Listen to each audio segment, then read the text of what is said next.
Mesdames et messieurs, bonjour, bienvenue à cette grande édition du journal. Tout de suite, le sommaire. Les évangéliques interpellent l'ONU sur la liberté de conscience en France. Côte d'Ivoire, le secteur de l'agriculture est en hausse, contraire au transport qui connaît une chute à la bourse régionale des valeurs mobilières. Afro-basket masculin 2017, quart de finale de rêve.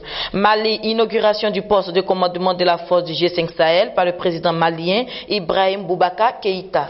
Merci de nous suivre sur la Wassine Télévision. Débutons ce journal en religion. Le Conseil national des évangéliques de France, CNEF, vient d'adresser aux Nations Unies une série de recommandations sur la liberté de conscience en France, un sujet qui lui tient particulièrement à cœur. Alain Boisbré nous en dit plus. Tous les 4 ou 5 ans, cette institution examine l'application des conventions sur les droits de l'homme des pays membres de l'Organisation des Nations Unies selon un roulement. Début 2018, ce sera le tour de la France. Des représentants de l'État français se rendront alors à Genève pour répondre à de nombreuses questions et recevoir des recommandations. C'est pour préparer ce dialogue que des associations ou autres représentants de la société civile peuvent fournir des rapports au Conseil des droits de l'homme selon un format bien précis et en référence au pacte international relatif aux droits civils et politiques. Le Conseil national des évangéliques de France a choisi, pour sa part, de formuler des propositions en référence aux articles 18 et 19 de ce texte portant sur la liberté religieuse et la liberté d'expression. Dans une société française fortement sécularisée et méfiante vis-à-vis du fait religieux, marquée par la difficile acceptation d'un pluralisme d'expression sur des sujets sensibles, le CNF estime que la situation justifie la nécessaire vigilance des États membres de l'ONU. Le rapport, soumis en partenariat entre autres avec les alliances évangéliques mondiales et européennes, formule pour cela 12 recommandations. Ces dernières portent notamment sur la composition de l'Observatoire de la laïcité, l'amendement de la loi de 2013 sur le mariage pour tous, en y incluant une clause de conscience pour les élus ne souhaitant pas célébrer des unions de personnes de même sexe. Enfin, le CNF pointe l'insécurité juridique autour de la liberté d'expression qui dissuade les chrétiens de s'exprimer sur des sujets sensibles tels que l'homosexualité ou l'avortement. Il plaide pour la révision de la récente loi d'entrave numérique à l'avortement. Une étude publiée ce mois de septembre 2017 montre que la plupart des Américains se décrivent comme spirituels mais non chrétiens. Le chiffre de ceux qui se réclament comme tels a augmenté de presque 10% en 5 ans, et ce de façon égale dans toutes les catégories de la population. Compte rendu Ange Sacré. Vous considérez-vous comme une personne religieuse ou comme une personne spirituelle? Voici le type de questions auxquelles le citoyen américain peut être amené à répondre lors d'un sondage de Pew Research aux États-Unis. De fait, ce sont plus du tiers des Américains, 37%, qui se considèrent spirituels mais non religieux. Parmi eux, on dénombre 35% de protestants, 14% de catholiques, 11% de croyants d'autres religions, mais également 37% de non-croyants. Être spirituel mais non religieux recouvre donc deux réalités distinctes. Ne pas être croyant, mais s'inscrit dans une compréhension spirituelle de sa vie en lien avec l'énergie du cosmos ou certaines approches orientales du soi. Être croyant, mais vivre sa foi et sa relation à Dieu en dehors de tout schéma religieux, hiérarchique et ecclésial classique. À noter que la moitié des Américains se définissent comme à la fois spirituels et religieux, 6% s'estiment religieux mais pas spirituels et 18% ni l'un ni l'autre. La bourse régionale des valeurs mobilières BRVM en hausse pour la BRVM 10 et en baisse pour la BRVM composite après la clôture de la semaine du 4 au 8 septembre 2017. L'indice BRVM 10 est passé de 215,5 à 215,86 points, soit une progression de 0,17, toujours avec Ange Sacré. L'indice BRVM composite a cédé 0,26% à 239,95 points contre 239,98 points la semaine dernière. L'indice BRVM pour l'agriculture enregistre la meilleure performance hebdomadaire. Il s'est affiché à 174,89 en hausse de 5,08% par rapport à la semaine dernière. Quant à l'indice BRVM pour le transport, qui a la plus forte baisse de la semaine avec une variation de moins 6,89% à 968,19 points. La valeur totale des transactions enregistrées sur la semaine s'établit à 3,63 milliards de francs CFA pour 811 352 titres échangés contre 2,30 milliards de francs CFA pour 995 393 titres traités la semaine dernière. Les discussions ont porté sur ce compte de valeur, dont 39 sur le marché des actions et 13 sur celui des titres de créance. La capitalisation boursière du marché des actions s'est chiffrée à 6 276,36 milliards de francs CFA contre 6 168,65 milliards de francs CFA la semaine dernière. Le marché obligataire s'élève à 2 943,33 milliards de francs CFA contre 2 944,35 milliards de francs CFA précédemment. Au titre de la plus forte hausse de la semaine, SAPH Côte d'Ivoire a terminé la semaine à 3 080 francs CFA en progression de 14,07%. Notons que la plus forte baisse de la semaine est enregistrée par le titre Boang avec un repli de 14,21% à 41 600 francs CFA. La première table ronde du réseau entrepreneurial des femmes africaines s'est tenue le samedi 9 septembre 2017 à l'Institut pédagogique national de l'enseignement technique et professionnel à Abidjan-Cocody.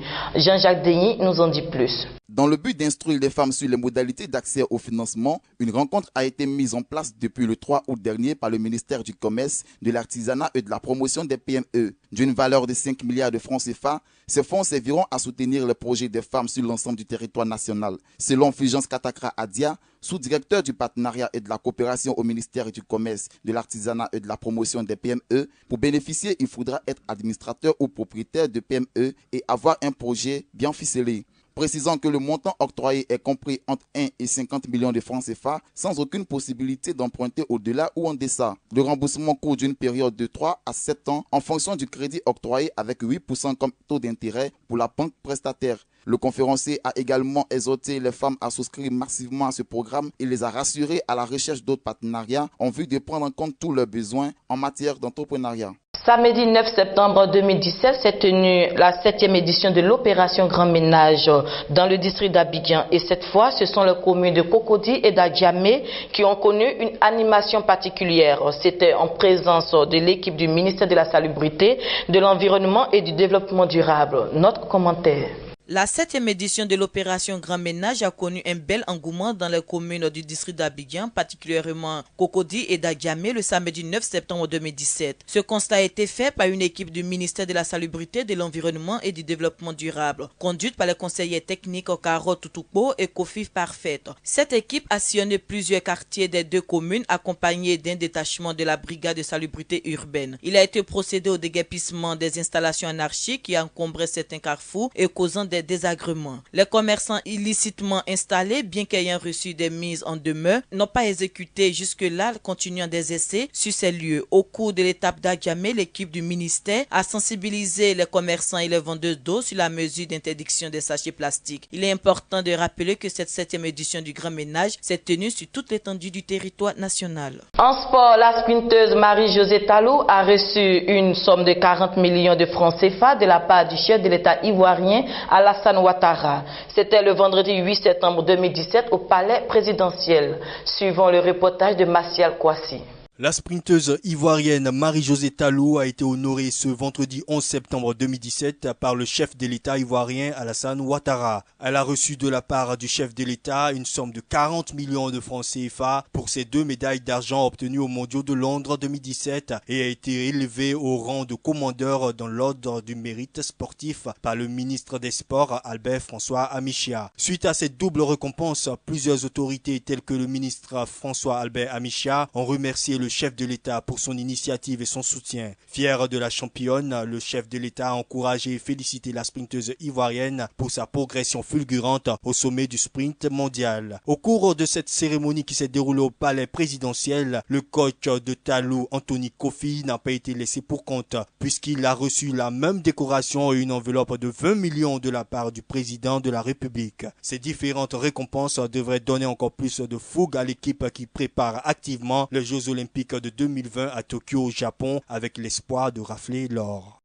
Afro-Basket 2017, Nigeria, Cameroun, Sénégal, Angola, Maroc, Égypte et la Tunisie, RDC, Congo, telles sont les affiches des quarts de finale du championnat d'Afrique des nations masculins de basketball le 14 septembre 2017 à Tunis, en série. Ce 10 septembre 2017 s'est achevé le premier tour de l'Afro-Basket 2017 masculin. Au total, ce sont 8 équipes qui s'affronteront lors des quarts de finale de l'Afro-Basket. Et comme affiche de rêve, on aura Nigeria, Cameroun, Sénégal, Angola, Maroc, Égypte et Tunisie, RD Congo. La Tunisie, pays hôte de cette compétition, a réalisé un parcours sans faute et semble être un adversaire redoutable pour le RD Congo. Parcours sans faute aussi pour le Sénégal qui a tué tout suspense face au Mozambique lors de la dernière rencontre. Mais la surprise de cette compétition, c'est le Maroc qui a raflé la première place du groupe D au détriment de l'Angola, grandissime favori de cette compétition qui termine deuxième. Terrible déception en revanche pour les éléphants de Côte d'Ivoire qui ont été éliminés dès le premier tour du championnat d'Afrique des Nations 2017.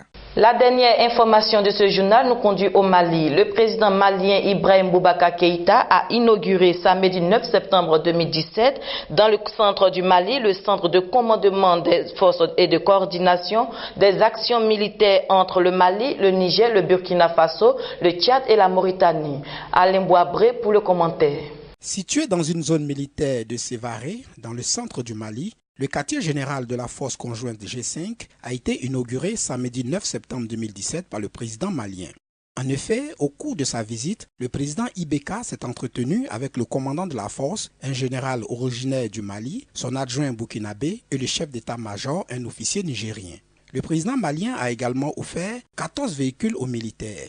Il a ensuite promis que lui et ses pairs du Niger, du Tchad, de la Mauritanie et du Burkina Faso feront le nécessaire pour le démarrage rapide des activités. Notons que la force sera constituée de 5000 militaires originaires des 5 pays du Sahel qui travailleront avec les militaires français de l'opération Barkhane dans un premier temps pour lutter contre le terrorisme, dont le premier bataillon de la force sera opérationnel avant la fin du mois de septembre 2017. Puis en octobre de la même année, si le chronogramme est respecté, on assistera aux premières opérations militaires transfrontalières.